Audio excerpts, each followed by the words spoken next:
This episode is brought to you by State Farm.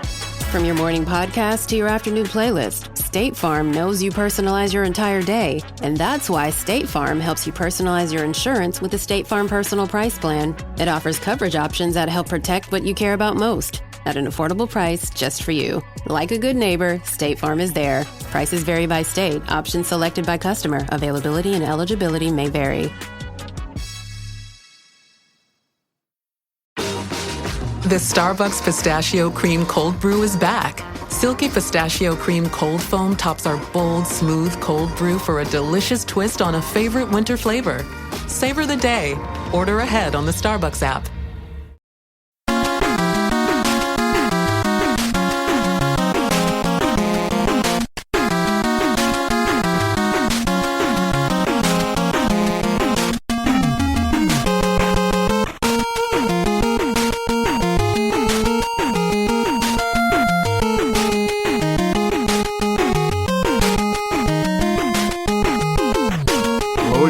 Fans, are you ready to brave the wild? With me, your host, Paladino Joey.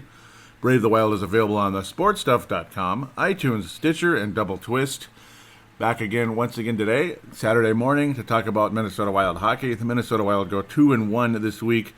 Two great games against Tampa Bay and Ottawa. Ottawa, the scoring could have been higher, but there were some pretty nice goals in this one, and it's just generally putting the clamps down and getting the job done. That's really all that matters. Even if you win 1-0 against Ottawa, a win's a win. And then you go down 6-0 to Pittsburgh. So that's why we call this show the Coffee Stain. That's exactly what it was. You have this nice brand new white shirt or whatever kind of shirt it is. We'll say it's a lighter colored because obviously stains show up better or show up more on a light colored shirt. Beautiful shirt, brand new, off to work, and you just spilled coffee all over it. And that's kind of what the Pittsburgh Penguins game was. The Wild ended up losing that one 6-3, but they give up the first 6 goals in the game. Literally caught sleeping about 100 times in that game.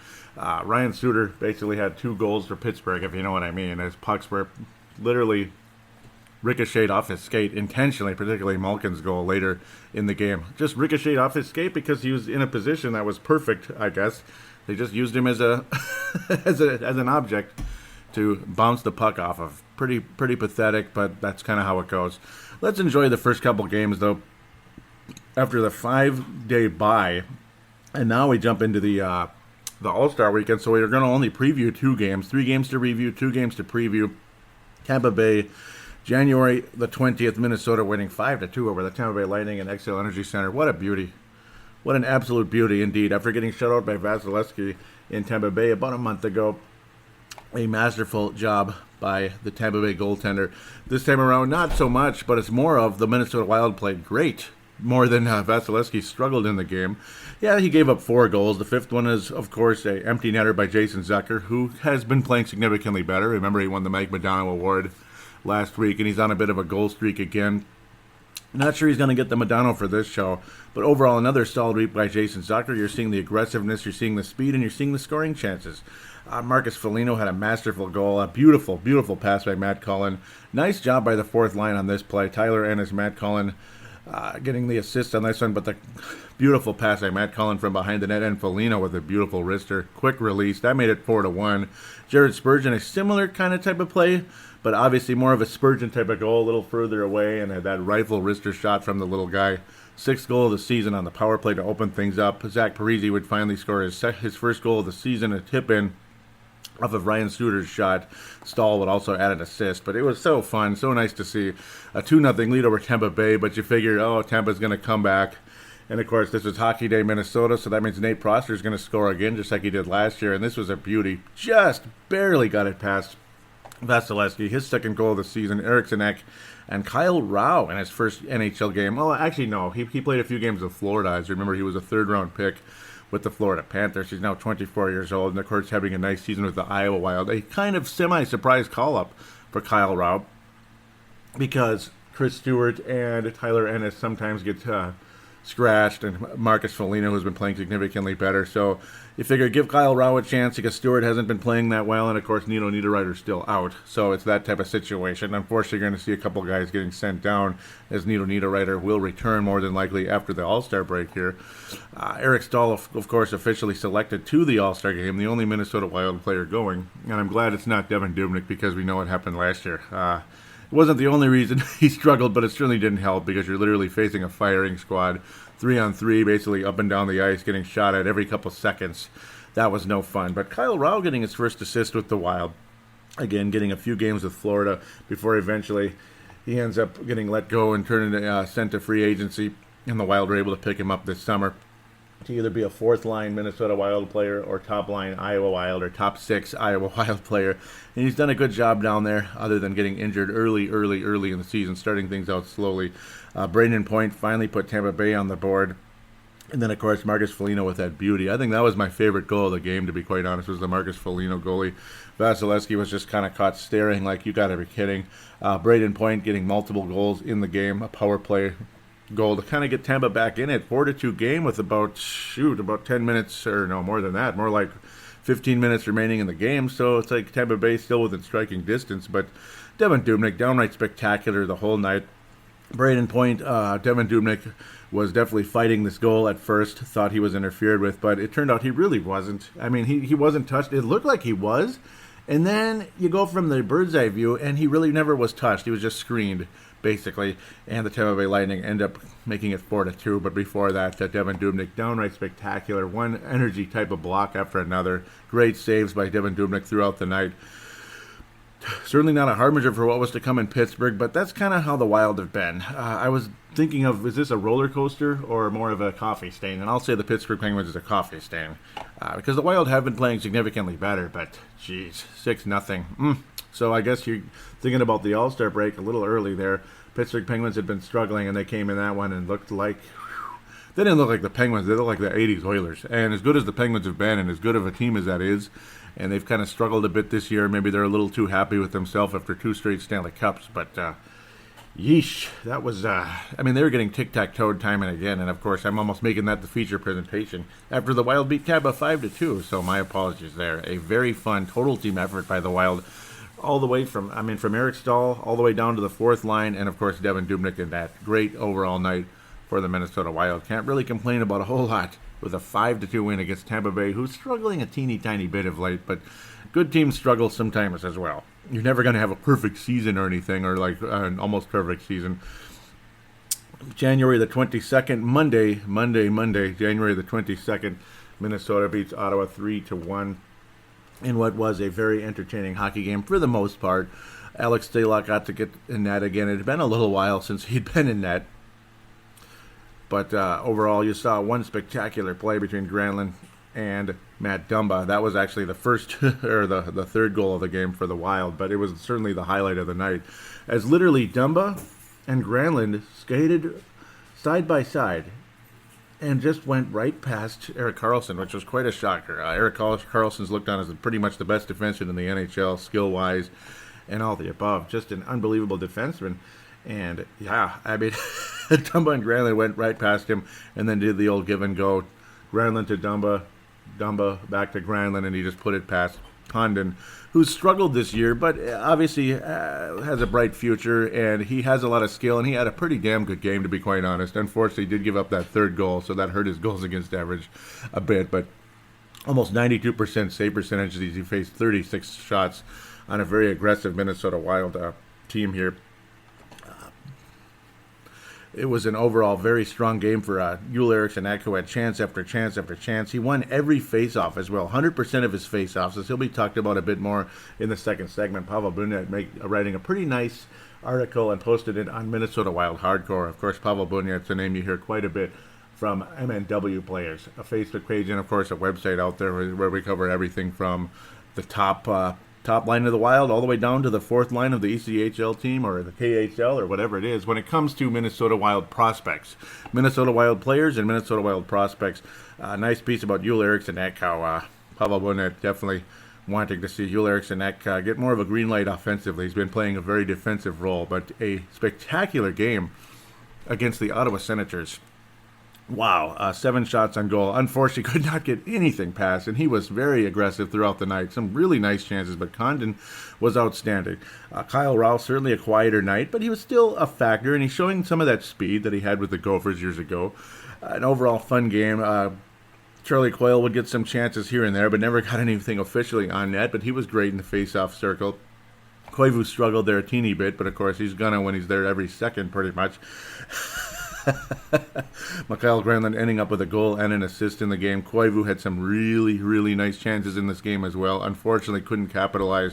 One looked like that's just Koivu in a nutshell, where it looks like he's got the goal, and the goalie tends to make a spectacular save. Koivu does get robbed quite often, but unfortunately, again, you got to be a little quicker, and Koivu's just not the quickest guy out there anymore. Not that he ever really particularly was. More of a defensive center who's more than capable of making some nice plays, but not necessarily a full-on goal scorer, which what Granlund has become better and better at, because he's really on pace to have just about the same statistics as last year, where a lot of us thought he was disappointing coming into the season, so that's encouraging. Overall, though, a fun game against the Ottawa Senators. Not your favorite goal ever for Matt Duchene, but that one kind of squeaked past, and it happens. It wasn't the worst goal you ever saw, and Matt Duchene has struggled mightily, so it figures that he's the one that scores after I criticized him a bit on the most recent Brave the Wild. 11th goal of the season for Ottawa. Matt Duchene actually tied the game up after Parise was able to net his second goal, again from Eric Stahl and Daniel Winnick on that. Is it the top line? Is it the second line? I guess they call it the second line, but Stahl to me is the top center on the team, without a doubt. He's the top player on the team right now. As Parise able to finish on a nice feed from Eric Stahl. Winnick also able to get the second assist in the game. Zucker aggressive throughout the night, continuing that goal streak, now 19 goals on the season, as he was able to score with that group again, that top group, the top line, we'll call it, Granlund, Koivu, again, working together on this one. An unbelievable pass from Mikael Granlund. Wow. Just literally across the crease over to Jason Zucker, and he's able to bury it. An incredible pass. Granlund, I think, is the best passer on the team, but certainly several good passers on this club. Even Jason Zucker is capable of making some of those. Of course, Koivu is what he is. Eric Stahl just makes some spectacular plays throughout game in and game out. We won't even call it spectacular, but just really good hockey plays. Keeping the puck in the zone, keeping it alive, sending the puck across the wall, and which can set up plays coming up rather than getting trapped, and of course ultimately an odd man rush going the other direction. But an overall fun, solid night defensively for the Wild, despite Mike Condon being pretty good in net for the Ottawa Senators, who have struggled in net, struggled defensively throughout the season. Can't imagine Erik Karlsson's the happiest guy in the world right now with how things have gone, and man, it's too bad because he's a hell of a player. 3-1 Minnesota. Speaking of too bad, well, it's the one month since Christmas now, the 25th of January, and boy, Pittsburgh was celebrating Christmas, and the Wild were in the season of giving, as Ryan Suter would score 2 goals for Pittsburgh in this game, as again he was used literally. It was like they were playing pool or golf, or like miniature golf or whatever, knocking the puck off of Suter's skate multiple times in this game past Devan Dubnyk, who was awful. And it wasn't just Dubnyk, of course. The defense in front of him, the forwards and the defensemen in front of him were just sleeping right out of the gate. Pittsburgh scoring that goal, not even 4 minutes in the game, tic-tac-toe style, just releasing the puck off of a pass from Sidney Crosby. Dominic Simon, whoever that is, third goal of the season. Yeah, you don't really hear about Dominic Simon much when you talk about the Pittsburgh Penguins. But it was a nice goal. It went past Devan Dubnyk, but then again, he was able to raise the puck on a nice tic-tac-toe type play. As usual, you'll see this time and time again. Malkin scoring twice in the power play, and again, Ryan Suter struggling mightily.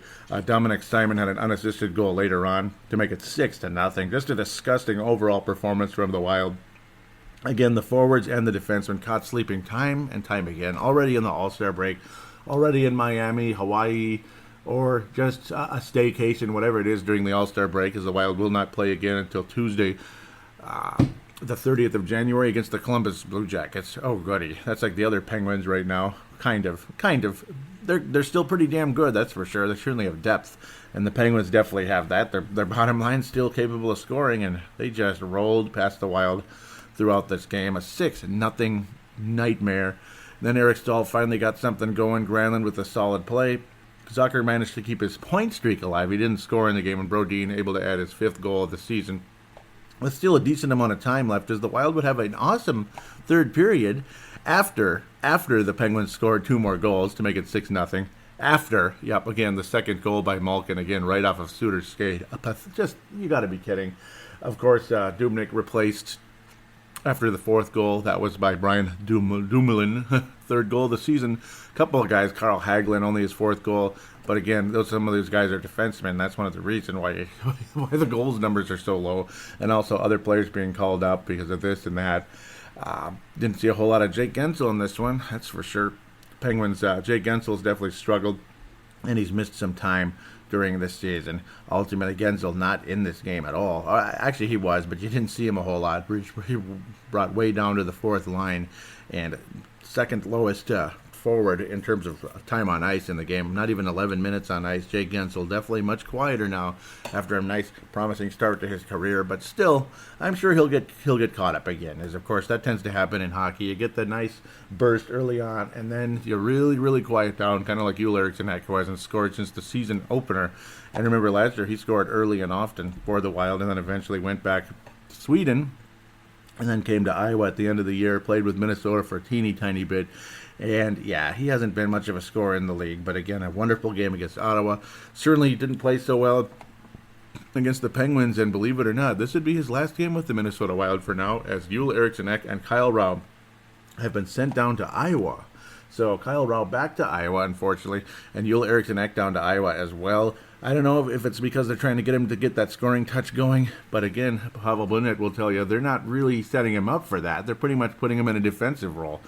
Then again, you got to think, on the 3rd line, you could still score. It's not like, I think 3 lines on this team can score. Even the 4th line can score a little bit.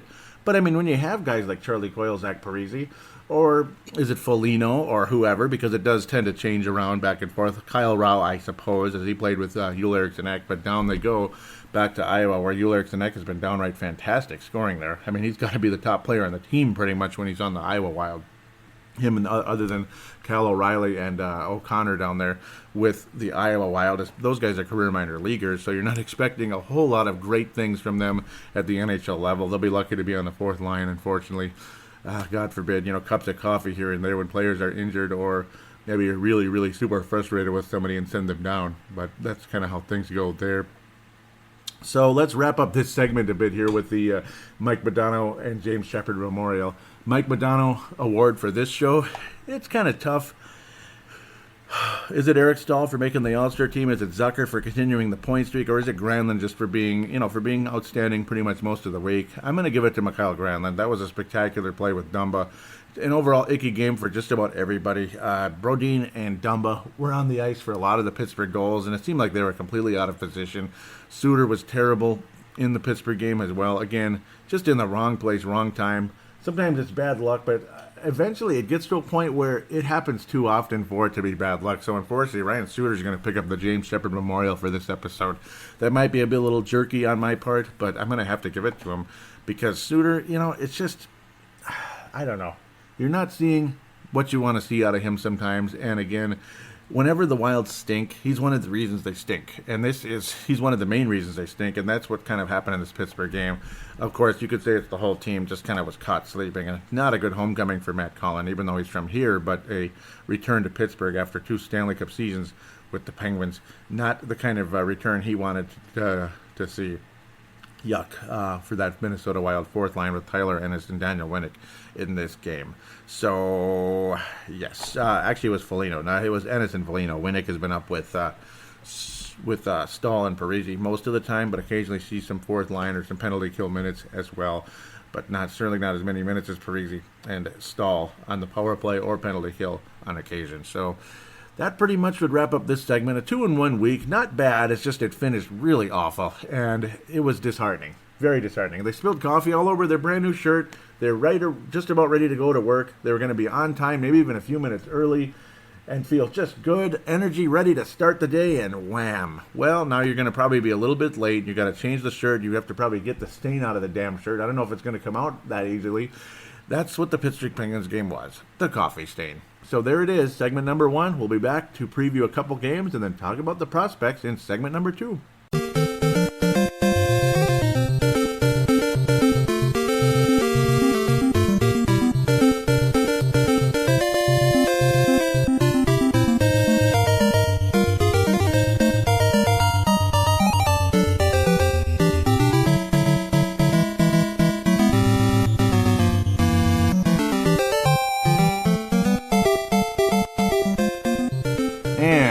back here on Brave the Wild. Segment number 2, going to preview Columbus and the Vegas Golden Knights coming up. So, pretty fun matchups.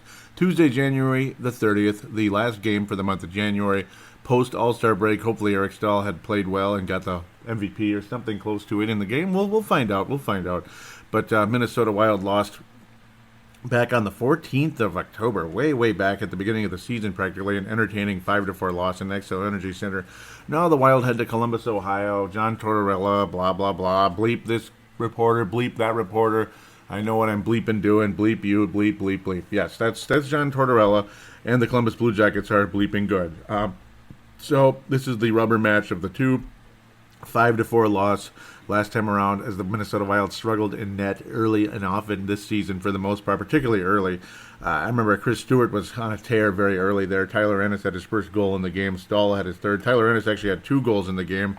One of them off his skate. The other, I can't remember exactly. Kind of a lucky bounce, but both of them were power play goals. But definitely one of them off the skate. This time it wasn't This time it wasn't Ryan Suter getting a puck off his skate. This was a positive one where Ennis was not called for kicking the puck in the net and so forth. Cam Atkinson, who's struggled most of the season, he ended up getting the Columbus Blue Jackets back in the game. The Wild were up 4-2 after Taylor Ennis' second goal. A lot of us thought we were going to win the game, and then things went south very quickly. And that was very disheartening. Sergei Bobrovsky, the Wild were scoring on him. Dubnyk not so hot during the stretch as the Columbus Blue Jackets scored 3 goals in a row there. Columbus ended up getting it in overtime, so the Wild did get a point, but only 47 seconds into overtime, Alexander Wennerberg scored his first goal of the season, and the former Blackhawk Panarin is back with Columbus now, or is with Columbus now anyway, as Brandon Saad, Evil Otto, returns to Chicago for hopefully to return to Stanley Cup glory, which doesn't appear they're heading that direction. Columbus Blue Jackets, yeah, they're up there. They're one of the better teams still. Not quite as good as last season, but they're still good. They're second place in that Metropolitan Division, which is a good thing. That's a really good thing. They're a division leader, 57 points on the season. 57 doesn't look all that great, though, as the Wild would have. Wild are pretty close to that, believe it or not. The whole division is outstanding. I've talked about it before. Carolina's 3 games above 500, 52 points. That's the last place team in the division. Islanders 25-20, Rangers 25-20, Philadelphia 24-17, New Jersey 24-16. Look at 56 points for those guys. Pittsburgh, Columbus 57, and Washington leading the way again with 63 points, and they'll probably not even get to the conference finals, but we'll see. Sergei Bobrovsky has been good throughout the season. He was even better last year, but 4 shutouts on the season, less than 2.5 goals against average, 92 even save percentage. They have an okay backup goalie in Joonas Korpisalo. But, he's okay. He's adequate. But, of course, you want to have Bobrovsky in there most of the time. Big Bob, Sergei Bob, or whatever you want to call him. He's been strong most of the year. Columbus, more of a defensive, physical type of team with some scoring. Cam Atkinson has vanished off the face of the planet. I mean, only 14 points, and he's missed about 16 games on the season. Yuck, only 33 games for Cam Atkinson. Certainly not the kind of year he had last year, as he was downright fantastic for this upstart Columbus team. And Artemi Panarin, who scored against the Wild multiple times last season with the Blackhawks, scored against the Wild with the Columbus Blue Jackets. He's leading the tub in scoring. 12 goals on the season. Certainly the scoring is down, but they're still winning games. They're just keeping the games fairly low, but Columbus has not played well of late, including getting walloped by the Vegas Golden Knights, the Wild's next opponent after Columbus. A 3-1 loss at Buffalo. Yuck. Of course, 2 out of their last 5. 2-3. For the Columbus Blue Jackets, 3-1 to Buffalo. Yuck. 5-2 at home against Vancouver. Oh, they're not playing well. They beat Dallas, though, at home, 2-1. That's good. 6-3 smushing at the hands of Vegas, and then a 2-1 loss at Arizona. Well, the Wild will be, we'll talk about Vegas in a minute here. Let's focus on this one. Let's focus on this game. A winnable game, yes. But this team has played very well against the Wild forever, pretty much forever. The Wild almost never play well against this team, dating back to 2000-ish. It's been a back and forth situation. You've had some yucky games. Then you had a little run for the Wild for a few years, as of course this is an Eastern Conference team, so you don't play them that often, only twice a season. And for a while, when the schedule was uneven, sometimes you'd play them once a year. It was pretty weird. The Wild will be hosting the Golden Knights, on NBC Sports on Friday. That is kind of cool. So I'm really, really, really looking forward to that one, February the 2nd. yeah, before the Super Bowl, and yay, it's here, but boo, the Vikings didn't make it, and that sucks hardcore. Just sucks. And that's the first of a back-to-back, so will Stalock be against the Stars or against the Knights? I got to think Dubnyk will go against the Golden Knights, and Stalock will go against the Dallas Stars. That's my humble opinion. That's my guess. Then you get Super Bowl weekend, and nobody wants to compete with that, and the Wild will play their next game on NBC Sports again, Tuesday, against the St. Louis Blues, against Mike Yeo, as the struggling Blues are dropping off a little bit. But this is a tough division. The Wild actually have 57 points on the season, so same record as the Penguins, believe it or not. But yeah, the division's really tough to deal with. And the Blackhawks, 4 games above 500 in our division with 53 there. 53 there. Winnipeg and Nashville definitely duking it out there, and even Dallas and Colorado.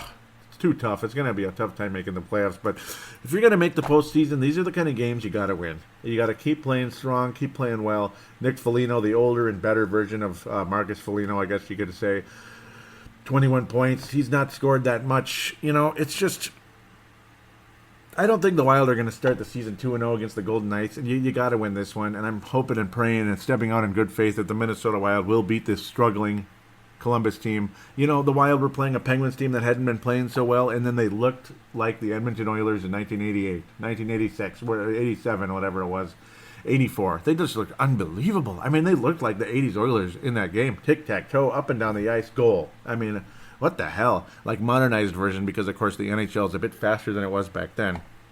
But the skill level was higher on that Oilers team than an average NHL team these days. In fact, not even close. The skill level was off the charts because you had superstars, particularly on the top line and the power play back in those days. That team could score on anybody, up and down the ice. They could score on anybody. And that's what the Penguins look like against the Wild, at the very least. This is a winnable game, and I think the Wild will pull off a fairly close one. Devin Dubnyk more than likely will be in net, and I got to think he's going to want to rebound after that awful Pittsburgh game. 3-2 Minnesota. The most likely guy to score in the game for me is going to be, I'll save the other guy for the Vegas game. The other guy, I think you guys know who that is already. The guy who's been on a point streak. I think that guy will get another point in this game. Jason Zucker is the name, okay? The Vegas native. The guy most likely to score in this game for me is going to be,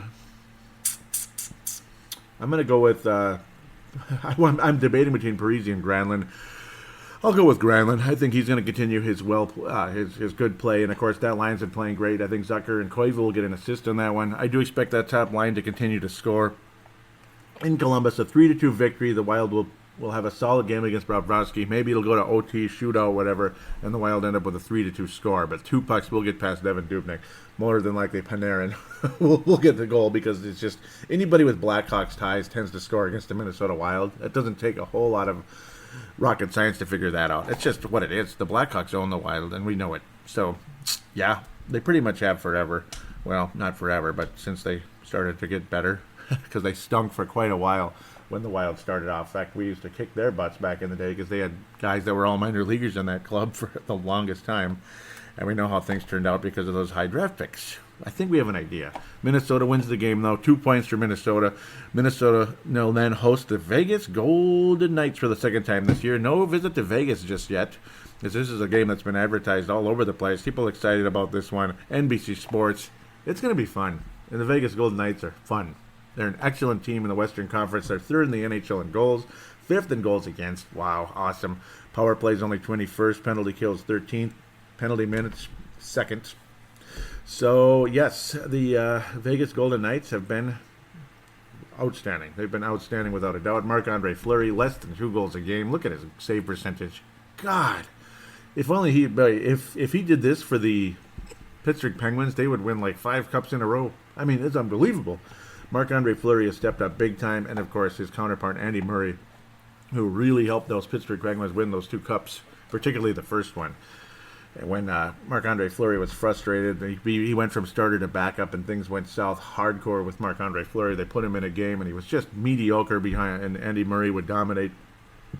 Interesting to see the Vegas Knights lost their last game, but, well, you got to lose sometimes.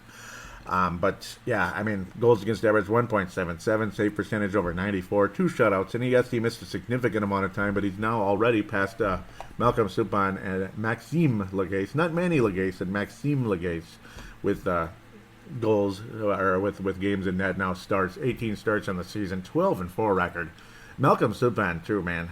11-2 on the season, and one of his 2 regulation losses were in Minnesota. Can you believe that? Marc-Andre Fleury more than likely will be a net for this outstanding Vegas team. I mean, Marchal Salt is the leading scorer so far, 17 goals. He's not the leading goal scorer, though. 46 points overall, plus minus of 20-2. William Karlsson, who did factor in the goal scoring against Minnesota last time around, 42 points, 27 goals, and a plus minus of 26. That is some freaking insanity. Remember the Minnesota Wild, what they had? I don't even think we had a single player on that roster score 46 points for the season. You remember Scott Pellerin and all those guys, Curtis Lecision. Of course, Marian Gaborik had, 36? I think he led the team in scoring, about 36, right? Yeah, Marian Gaborik was the leading scorer for that team as a young rookie with not a whole lot around him. Andrew Brunette hadn't come yet. Jim Dowd was all right, but he was just all right. And Wes Walz was a stud defensive center, third line, checking line guy with Calgary and, of course, with Minnesota and other teams, and obviously had been sent down and underrated. And that's a guy who was vastly underrated. He should have been in the NHL longer than he was. But, he should have been in the NHL for a longer period of time before he came to Minnesota. Look at these guys, though. Talk about making the most of the opportunity. And a lot of them were already halfway decent players for other teams. And then you have Erik Haula, who had some decent numbers under Jean Torchetti and into Bruce Boudreau. But then the frustration would set in, the inconsistency. And then you have a guy with 17 goals, 18 assists, 35 points in only 44 games. And obviously it's not because he missed time. He missed some time. But it's just the spectacular numbers. He's on course for about 60 points this year, 20, up to almost 30 goals on the season. Erik Bleepin Haula. Remember Erik Haula? Remember?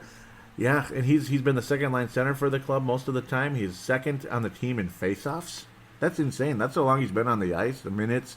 His shooting percentage is one of the top on the team. In fact, second on the team. That's freaking crazy. Oh, Erik Haula, I wish you were here and playing like that with the Minnesota Wild. Oh, my God.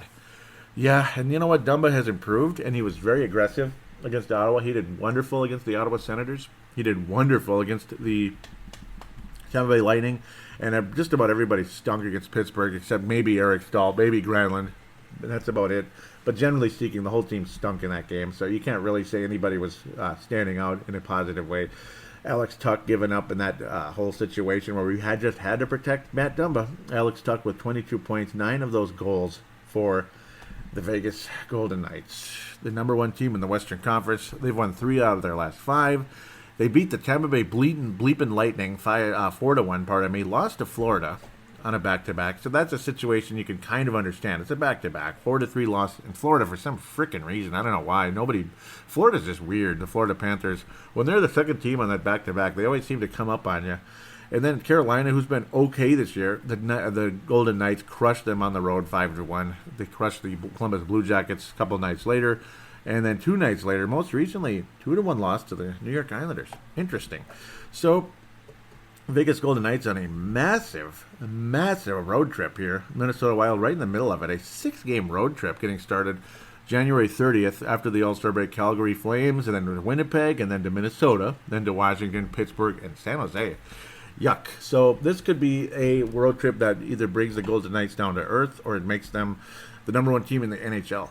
Because if they win 4 out of 5 out of 6 or so in that road trip, even more than that, 5-1 or something like that, they're the best team in the NHL, and there's no question about it. They might be a Stanley Cup contender this year. I'm extremely impressed. Maybe they're the, dare I say, too soon, the Philadelphia Eagles of hockey. Yeah, the team that people didn't really think were as good as they were, even when Mr. Carson Wentz was healthy. People didn't think they were going to be 13-3, 14-2 this year. And look at the look at the Vegas Golden Knights. I mean, it just goes on and on. I mean, David Perron, former St. Louis Blues, 41 points. He's on pace for about 70-something. I mean, that's crazy stuff. Good goaltending, good scoring, up and down the ice. You can't really ask for more than that. You really can't. I mean, Golden Knights are doing fantastic, and I think they beat the Wild on the road. 4-2 victory for the Vegas Golden Knights, Jason Zucker will score in the game. Some nice play from Granlund again. Something like that. Jason Zucker, or he'll get on the breakaway. Something along those lines. Hopefully Parise can add another. Something like that. But Minnesota will not win the game. 4-2 victory for the Vegas Golden Knights. And I don't see Dubnyk having a good game against the Golden Knights this time around. Of course, that was Alex Stalock, who was fantastic against Malcolm Subban. Two backup goalies who were playing very well at the time, but the Wild had a wonderful game against the Golden Knights. Don't think that that's going to continue as the season series started not too long ago. Let's look at the season series here, and then we'll continue. This is a 3-game series because they're out of the division. Minnesota, sure, you win the game, you win the series, and of course, then you go to Las Vegas finally for the first time on Friday the 16th of March. So finally the Wild will visit Las Vegas as an NHL team for the first time. So there it is. We'll finally get to see their brand new spanking arena that they paid big bucks for, of course, and they paid big bucks to start the franchise. And yeah, and the city of Las Vegas obviously helped pay for it, I'm sure. Obviously, that's usually how it goes. It just is what it is. I mean, I can't complain about it. I mean, I want the arena, or I want my Xcel Energy Center. I would hate to see anything happen. I don't think it ever will. I pray to God that's done and dusted, as they say in Australia. So, yes, will Minnesota win the season series? I hope so, but I don't know. This is Vegas' chance to even things up here and prevent that from happening. For me, Vegas beats the Wild 4-2 in Xcel Energy Center coming up. It's going to be an entertaining deal there. Let's get into prospect conversation, ladies and gentlemen. So here we go. The Iowa Wild, again, they've been playing well. I got to tell you, they've been playing well. That's for damn sure. As we continue here, Cal O'Reilly still leading the team in scoring. Sam Anasto adding assists this week. Not so much with the goals, but the assists. He's at 15 goals. I believe he did score since the last show. Justin Kloos had a couple of goals recently, including an overtime winner. I totally see him as the fourth-line center for the Minnesota Wild coming up. I do. I think he'll be the fourth-line center after Matt Cullen probably more than likely retires after this season. I don't think he'll be back with the Wild next year. Kyle Rao now back with Iowa. Did not get in the game yet yesterday. So, because actually Iowa played on Thursday. And 11 goals in the season so far for Kyle Rao. Zach Mitchell still continuing to pretty much keep his points and games played about the same. About a point a game there, slightly less. Brennan Menell's been on a bit of a tear. He's been getting multiple assists the past couple weeks here. 18 points now on the year is a young Brennan Menell, who I do think will skate for the Minnesota Wild soon. I think he'll skate for the Minnesota Wild as soon as next year, possibly, if we're looking for a right-shot defenseman. It depends on how much you want to bring Nate Prosser back. I like Nate Prosser an awful lot, but I would not be surprised if Brennan Menell skates with the Wild at some point. Him or Ryan Murphy, and now Brennan Menell has actually passed Ryan Murphy in the scoring. Of course, he's got 10 more games played than Ryan Murphy. Gerald Mayhew, the other guy on that top line for the Iowa Wild, of course, Samanos, Justin Kloos. Spectacular chemistry between those two guys leading this club. And Gerald Mayhew actually had a pretty good week. He's only got 15 points on the season. He's kind of like the Daniel Winnick, you could say, when it comes to Parise, Stahl, that type of situation. But hey, solid. Mario Lucia continuing to struggle, not getting any points. Now still at 13 points. He did get his 7th assist most recently, if anything.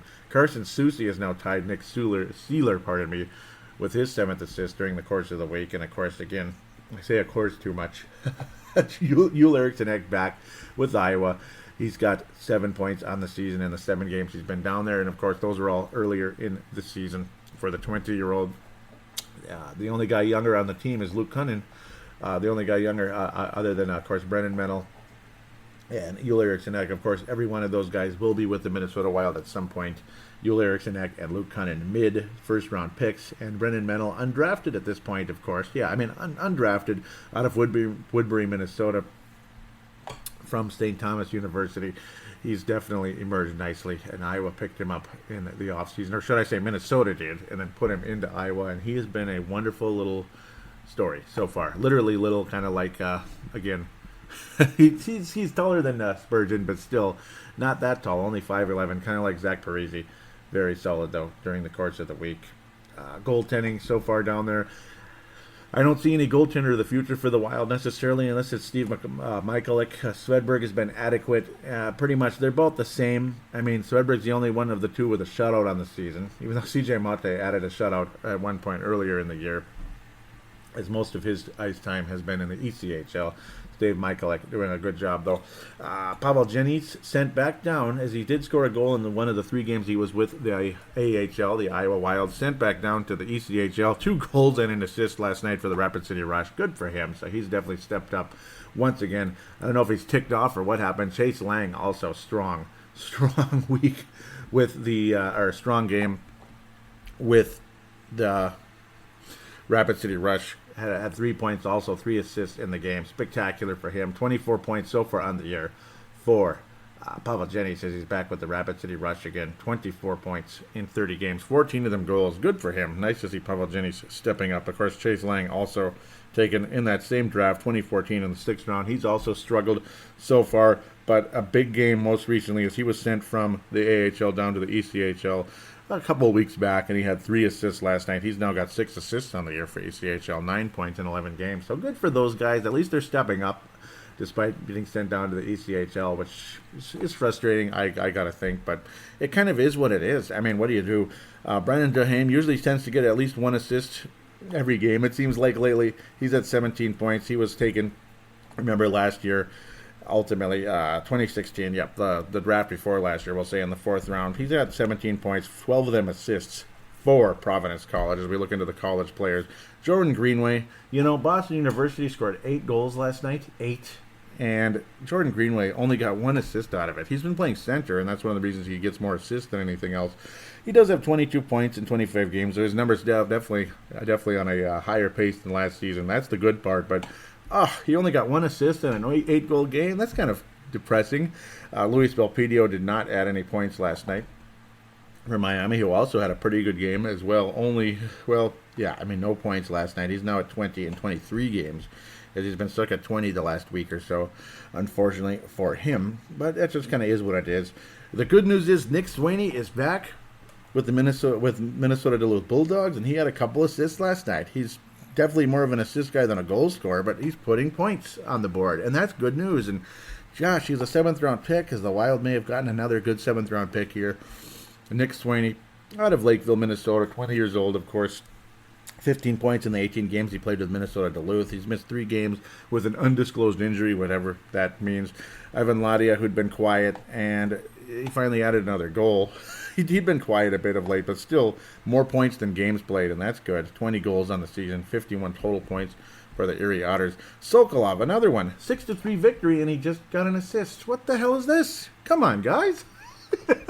Come on. You see them. You see the team he's on, and they get a blowout, and he doesn't do anything, and that's frustrating. But overall, a good week, though, and a good tenure so far for Sokolov. He's at 2 points a game, literally at 2 points a game.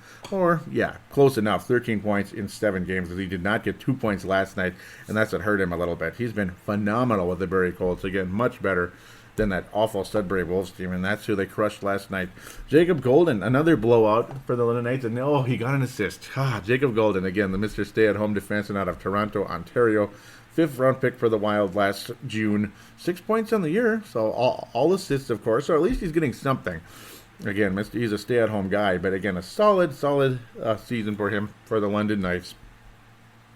We'll look at Andrei Svetlikov, still pretty quiet over there in the KHL, still at 17 points in 37 games, not putting up the big numbers yet.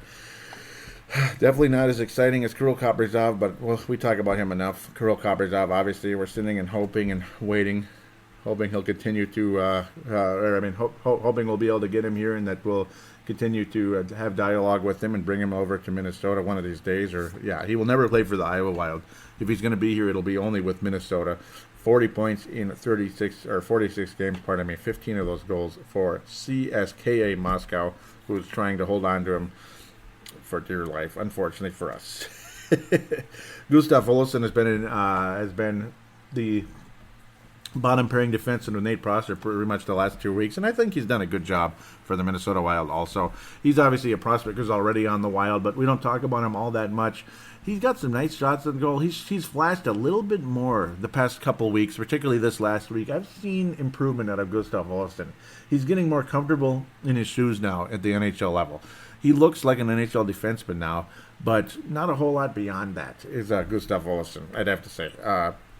not a whole lot beyond. Like, he's in the NHL, but yeah, like, how good is he so far?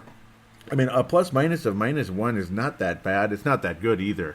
But still, he's hanging in there. He's not getting his ass kicked. He's not getting embarrassed. So good for Gustav Olofsson in that sense. Still yet to score a goal at the NHL level. 2 points with Minnesota so far. I'm just commenting on basically how Gustav Olofsson has done to this point with the Wild. I wanted to backtrack. I was going to talk about it earlier, and I never did. So I just had to kind of step back and talk about Gustav Olofsson a little bit. It looks like the Wild are, I mean, either they're showcasing Gustav Olofsson before the trade deadline, or they're much more comfortable with him than Mike Riley. Riley had 7 points early in the season, and you're all excited about it. I shouldn't say excited about it, but it's like you're seeing a much better player than last year, and then it just has been stuck at 7 points forever, and now he's getting very inconsistent play. Of course, the arrival of Nate Prosser has not helped his cause, but again, he's a left-shot defenseman, and there's a bajillion left-shot defensemen, not only on the Minnesota Wild, but in the system as well. So right-shot defensemen are gold, and you're excited to see guys like Brendan Menell and Luis Belpedio in the system, developing into what could be some nice right-shot defensemen to help take over positions on the Wild at some point. Maybe if the Wild decide to trade away Matt Dumba, which could happen, you have Brendan Menell, Luis Belpedio to take those spots potentially in the coming years here. So we'll see how things develop with that. I want to talk briefly, well, kind of semi-briefly about Joel Eriksson Ek, of course, again, sent down to Iowa, and some interesting stuff brought up by Pavel Burnett out of the Czech Republic. Again, MNW players. I'll give the shout out right now on Facebook. Look it up, facebook.com/MNW players. Like and follow that Facebook page and join it, conversate. A lot of you have definitely jumped on board that, and I do appreciate that. It's a good website, and again, it'll get the wheels turning again in time, as Pavel Bunya's been very busy with his job. He's been doing a lot of posting on Minnesota Wild Hardcore. I also I also encourage you to join that page as well, as you'll see a lot of Pavel Bunya there posting his good writing skills there out of the Czech Republic. Just loves the game of hockey, and I love what he brings. He's a good friend, nice young guy out of the Czech Republic there. Also, Marek Skyba, a part of MNW players, and a cool guy as well out of the same country there. So, again, he was thinking about Joel Eriksson Ek and had a lot to say. He's frustrated that Joel Eriksson Ek is in the defensive role. I posted what he wrote on the Brave the Wild page, facebook.com/Brave the Wild. facebook.com/Brave the Wild. Do go there, follow that, or like it, whatever, and read what Pavel Burnett had to write. It's a blog, you could say. A blog or article, like internet article, basically, is what you can call it. Very well written and very interesting stuff. He talks about how Joel Eriksson Ek's offensive productivity is depressing. Yes, only 1 goal, 6 assists. He did get an assist kind of recently, which was nice. That's, again, in 41 games. That's literally half a season in the NHL level. Literally half an NHL season. He does believe that Joel Eriksson Ek should be a power play guy, either it's wing or center, as he was before. Definitely shows a lot of talent. The forechecking, skating, defense, he's been wonderful with that. He's been absolutely spectacular. He talks about only 11 goals against in the 41 games when Eriksson Ek has been on the ice. Only 11. That's insane. 1.6 goals against per 60 minutes. That's crazy. Charlie Quayle's at 2.6, Stewart 3.1, Koivu 2.3. Ek is the best defensive player at full strength, 5-on-5. Incredible. So that's really a good sign in that sense. But is he going to be just another Koivu, where Koivu's a good player and everything, don't get me wrong, but you wanted to see more of the scoring skills. And Eriksson Ek has probably got more scoring skills than Mikko Koivu, who is always on the freaking power play. It'd be nice to see Joel Eriksson Ek. If his defense is actually better than Koivu's, then you should be able to feel confident to have him out there in those situations, because Koivu's not a scorer. So what are we afraid of? It seems like everybody wants the veteran out there, and you don't want to disrespect the veteran. But maybe Joel Eriksson Ek should at least be centering the second power play unit sometimes. Why not? At least the second power play unit. Give them a little time out there. Give them some time out there in that. The Corsi index all shot for minus shots against -1. Yeah, people saying, that's not the best number, of course. Granlund's plus 7.1, and that's the best. He was saying X on the third line, only defense, and almost no goals against, still a -1 difference. So, again, you want more offense out of Eriksson Ek. And you saw 7 shots on net recently. Very interesting indeed. He was saying also he's got 74 shots overall.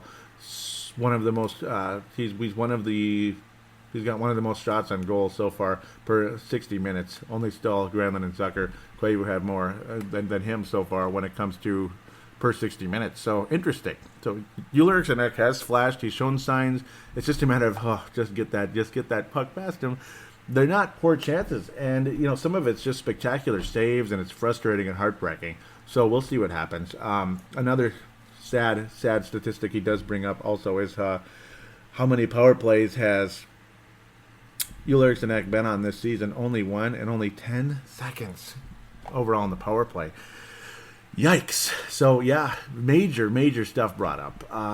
Wow, major interesting information brought up there by Pavel Burnett. So again, I'd like to see. I can't disagree with it at all. I mean, Eriksson clearly shows the skill. Just a little bit of bad luck at the end of the day when it comes to scoring, and you're hoping and praying that at some point Bruce Boudreau will put Eriksson on the power play at some point, because I got to think he'll be called back up again. I think he's going to flash down there in Iowa. Of course, he's in Iowa now, so we can't put him on the power play tonight. Well, tonight. They're not playing tonight, but on Tuesday, unless we do call him up. Maybe they're sending him down there for the All-Star break to get him going and keep him playing and such. But because he has played well, I don't know. Maybe he'll be down there for a couple of weeks. But I got to think he'll be back up, and I want to see him on the power play. I can't disagree with that. Obviously, Granlund deserves it, but then again, Granlund's been playing wing, not center most of the time. So, I don't know. I'd like to see Eriksson at center instead of Koivu on occasion during those power plays. That would be wise. Of course, Stahl's on the power play all the time, too. It can't be just Koivu, Stahl. It should be maybe Koivu Ek or Stahl Ek sometimes. I encourage that. It's not about disrespecting the veteran. Give the young guy a chance to do something out there, or just put him at wing. I mean, put him at the wing. If you got to keep Koivu or Stahl in there, put him at wing. I mean, there's nothing wrong with that at all. He's played a lot of time at wing, has Eriksson. So amazing stuff to think about there, and thank you very much, Pavel Burnett, extending the show a little bit there, and appreciate it big time. So I already gave the shout outs to the Facebook pages in both cases, my Facebook page and MNW Players Facebook page. Let's talk about the Twitter, at Brave the Wild. I want to thank Vince Germano and Hockey Podcasts for retweeting the show most recently. Also, I'm going to check and see if there's any tweets here, but also any tweets to Brave the Wild, at Brave the Wild. Sam Anas also got his 100th NHL point as that was tweeted out by Iowa Wild. So there you go, the actual Iowa Wild Twitter. Thank you for that information. Very cool. Sam Anas was very happy about that. Thank you again at NHL Podcast, for the retweets. I love you. Very, very, very much appreciated. You guys are great for doing that for me. Even, so it only helps bring more listeners to the show, and it intrigues me also with other shows out there as well. Gets me interested in like maybe Vegas Nights, or of course the Fireside Chat for Calgary. God, I love that show. But that's pretty much the tweets right now. That's Twitter right now, at Brave the Wild. All this information will be in the show description. Other than that, we'll give you the phone line, 209-736-7877, 209-736-7877. It is a voicemail. Do treat it as such. Mention you're calling into the Brave the Wild podcast, or your statement, shout-out, comment, question, and opine.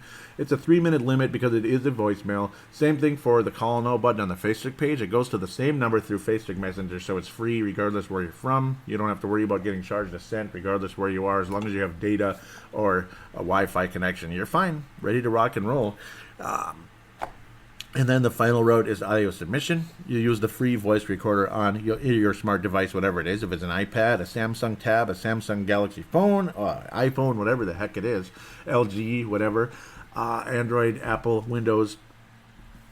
Treat it like a phone call. Keep it to about 5 minutes or so, and email it. Of course, save it first. Email it to paladinolive@yahoo.com, paladinolive@yahoo.com.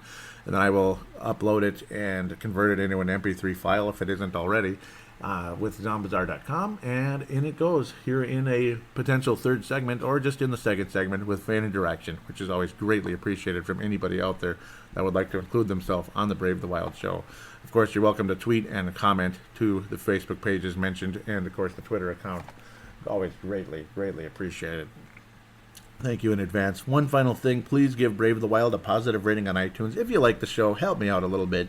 It's greatly appreciated. I believe I have a comment on here too. Kurt Back says, go wild. Yep, Kurt Back out of White Bear Lake. That was on the Facebook page, so thank you for that. But, yes, please rate a positive rating on iTunes or Stitcher if you could. It only helps make others out there attracted to the show that might be interested in listening to a Brave the Wild or a Minnesota Wild podcast, I should say. Greatly appreciated for those of you out there that would be willing to do that. Thanks in advance for that. So I'm gonna bid adieu for a week here. Of course, we're gonna jump into the All-Star break, and we'll be reviewing 2 games: Columbus and the Vegas Golden Knights. Hopefully a sweep. Wouldn't that be great? A split's better than getting swept, though, I suppose, and that's probably what I'm thinking is gonna happen. But well, let's think positively. Let's sweep. Let's beat those Blue Jackets. Let's beat those Golden Knights. That would be great.